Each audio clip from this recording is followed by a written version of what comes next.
Hello there and welcome to another one of these 1-minute English videos. If you enjoy this video, make sure you subscribe to our YouTube channel and check out our website www.lexicallab.com to find out more about our online courses. For most of the last 2 weeks, I've been out in the back of beyond in rural Portugal with my family. And yesterday we made the long trek home to North London. First we had to get a couple of trains and get up to Lisbon, then we got a plane to Heathrow and then the Piccadilly line all the way home. As we were sitting on the Piccadilly line last night heading into central London with all of our luggage around us, watching people coming and going, people from all different walks of life, people from all over the world, people of all different shapes and sizes and colours and creeds and sexualities, my son turned to me and said, "Oh, it's good to be back in the thick of things."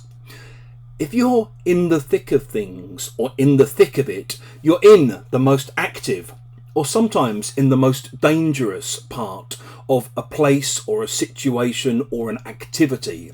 So if you're in central London on a Saturday night on the tube, you're right in the thick of things. Maybe when you're describing a player who's always involved in the play, you might say, as a player, they're always in the thick of things. They're always busy. They're always at the heart of what's happening. Maybe you're sitting in a bar or a club one night and a fight breaks out right next to you and you find yourself in the thick of things. If you're a journalist or an aid worker and you're going into a war zone, you'll often find yourself in the thick of things, in the most dangerous part of the war, in the most dangerous part of the front line. You might use this expression as an excuse. So you might tell someone, "Oh, I'm so sorry, I forgot your birthday.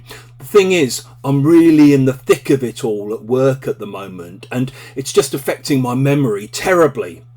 And for those of you out there who are teachers, I'm sure that you're all looking forward to being back in the thick of things when you get into the classroom this week or next. If you've enjoyed this video, please do click the like button. Please share it on social media with your friends, your students, your colleagues, and in the comment section below. We'd love to see examples of how you might use "in the thick of things" or "in the thick of it all."